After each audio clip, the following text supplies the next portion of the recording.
Hello, friends. This is Dave Hurwitz, executive editor at ClassicsToday.com, here with a little chat about a topic that's come up recently and that I really am finding more and more fascinating. You may be sick of it, but I'm not. It comes from a few comments that people made after my video on the appropriateness of Yuja Wang's dress selections for her concerts and what is appropriate concert garb. A couple of you made a very, very puzzling comment, which is that to dress in a risque or provocative manner is to show disrespect for the music, for the cultural thing that a classical music concert represents. You know, the seriousness, the tradition, the history. I think that thought bears looking into a little bit because it's complete nonsense, by the way. I mean, I couldn't disagree more, but it's nonsense in a rather fascinating way. I mean, think about it for a moment. Do you really think that there is appropriate garb for classical music, or should it be appropriate garb for certain pieces of classical music? Like if you play French music, should all the women wear Coco Chanel? And if you do Elgar, should all the men have to go to Savile Row and have a bespoke tailored suit made, in order to have authentic dress with authentic instruments? Maybe authentic period music ensembles should have to dress in a way which is appropriate to what people wore on the day, including the same piece of clothing for 6 months with, no underwear and leather chap things and stuff that stands up on its own, and don't bathe. God forbid you don't want to bathe. I mean, it gets a little weird, doesn't it? But seriously, let's talk about this in a serious way. Originally, of course, there was no, tie and tails kind of, black tie or concert dress code. There were orchestras that belonged to various noble houses, and the members of those orchestras wore livery. They wore the outfits, the uniforms that were assigned to them by their employers. And that was a big deal. Getting your uniform meant that you belonged to this particular noble house. I mean, Haydn was very proud of his uniform. He only had one or two, and he had to wear it every day. It must have been just disgusting. But yeah, I mean, musicians were given uniforms, and they used them when they performed in front of their noble patron. And the purpose of those uniforms, of course, was to signal their employment, tantamount to ownership or serfdom in some instances, by said noble house. And the idea was it had nothing to do with music. Nothing. It had to do with their employment status as members of an aristocratic entourage. I mean, that's all it was.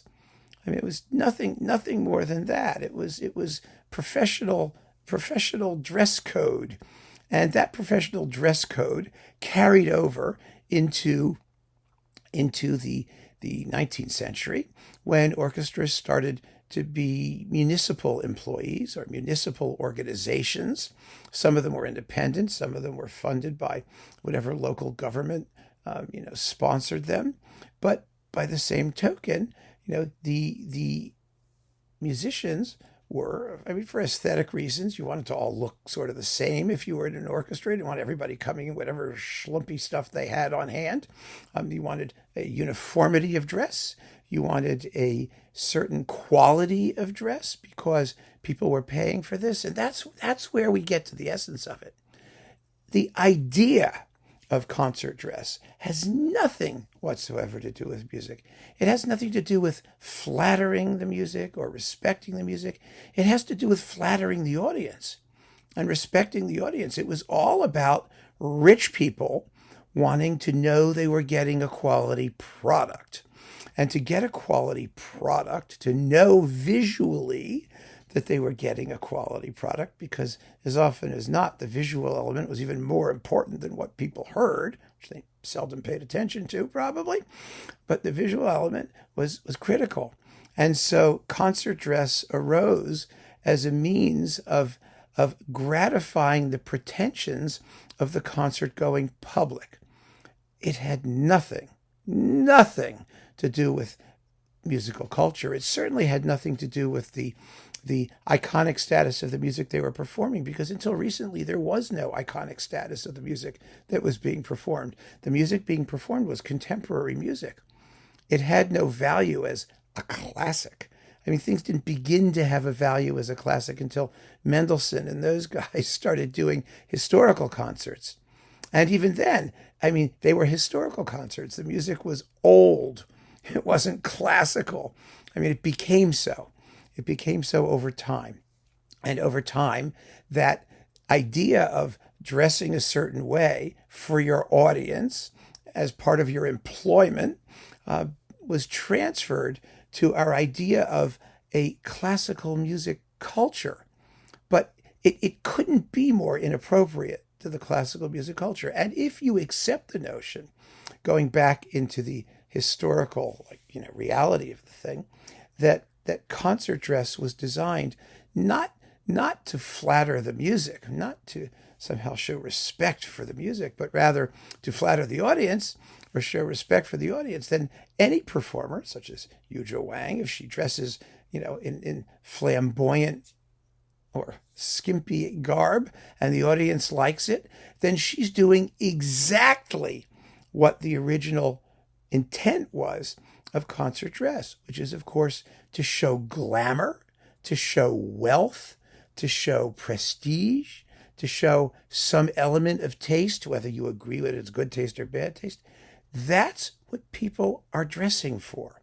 That's what the meaning of dress is. It's a symbolism that says something, a means of communication between the performer and the audience.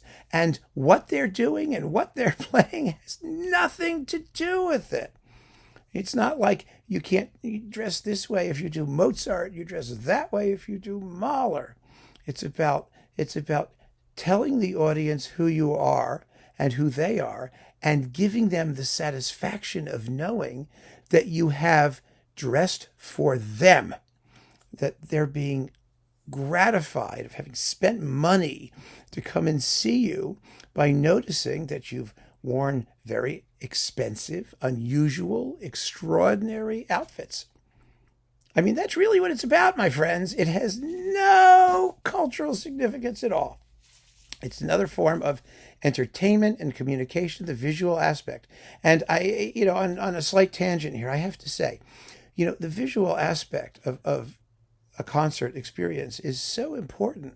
You can't deny that. We take a very puritanical approach. I do, particularly because I like recordings. I like recordings better than concerts in many ways, because I don't have to see the performers. I don't like watching performers. I know what they look like. There's nothing particularly aesthetically appealing to me in watching performers perform. I mean, the difference for me between a recording and a concert is my ears, how I hear, because I'm not visual. I'm just not a visual person. I don't like watching videos. I don't watch too much television. I'm just not visually activated. But a lot of people are, of course, and it's perfectly legitimate. And they're visually, inspired when they see performers perform. I mean, the sight of a symphony orchestra doing its thing, I think is amazing. It really is. I get that. I do it. It's fun to see the different people do their stuff once in a while. I get that too. But the idea that there's a sort of visual component to the way that they're dressed, to their physical appearance, I mean, I'm not sensitive to that. A lot of people are. But all of that, that's the personal aspect. A lot of that has absolutely nothing to do with what the historical reality of concert garb was, and how, concert blacks evolved, and the dress code for concerts. And so I just want people to keep in mind, you are not doing anybody any favors by sanctimoniously pointing a finger at somebody saying, well, that's the way you're supposed to dress, because if you don't dress that way, then you're not respecting the music. I mean, don't be arrogant. That's such bullshit. The music doesn't need you to defend it. It doesn't need you to tell us or anybody what is respectful and what isn't respectful. I mean, there's such arrogance when people say things like that, don't you think? I mean, isn't it just ridiculous? No, what really matters is whether the audience is offended or not. And the fact is that audiences are not offended by Yuja Wang dressing slinkily by and large. God knows she has a fabulous career. People love her. They're not offended by any artists who somehow make themselves look the part, whatever the part is, in whatever personal way that they can. I think it's part of the deal. It's part of the whole program. And oh goodness gracious, hey honey, look, we're gonna have another catastrophe here. Come here, come here. All right, there you go. Thank you. I just have to get her off the desk because she's got to stomp on the computer. So that was Finster, by the way. Yes, thank you, dear. So anyway, the bottom line is concert garb is an economic expression of the audience's need to feel important, to feel wealthy, to feel cultured. Does it have anything to do with music? No, nothing. It's just another aspect of what entertainers do to entertain us, to the extent that it means anything at all. And it doesn't matter what kind of entertainment it is. So let's just keep that in mind, shall we? I just think it's an interesting idea, an interesting topic, and it needs a little bit of debunking there, because I don't like people sitting up there going like, well, if you don't wear your black tie and tails, then you're not being respectful to the music. I mean, I have to say, just to conclude, this reality was brought home to me when I was playing Tchaikovsky's Fourth Symphony, and I had to wear a tux because we all had to wear black, concert attire, and we were an amateur orchestra. It was New York Symphonic Arts Ensemble at the time, which was the successor to the New York Doctors Orchestra, and we had fun. We really had fun. We were playing down at Washington Irving High School, I think it was, in Gramercy Park, and we were doing Tchaikovsky's Fourth Symphony, and I only had a shirt with studs. And I had my studs in there, and I'm whacking my cymbals away, and whacking my cymbals. At the very end, going completely nuts. And I looked down, and all the studs had popped out, and I was completely bare-chested, totally bare-chested. I mean, I don't know, and I never found any of the studs. I guess one of them flew into a tuba. Who knows where they wound up.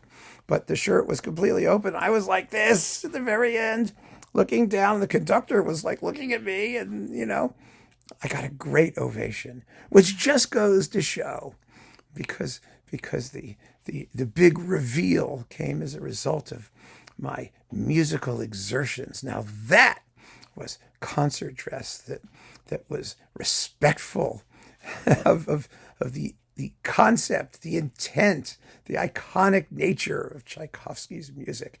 You really ought to wind up bare-chested when you finish Tchaikovsky's Fourth Symphony. Everybody should be, even the women. It would be just fine, because it shows the result of your musical exertion. But anything short of that does not show the result of musical exertion has nothing to do with music. Nothing whatsoever, and the act of performance. And so it means something else. So keep on listening, friends. Thanks so much for joining me. Take care.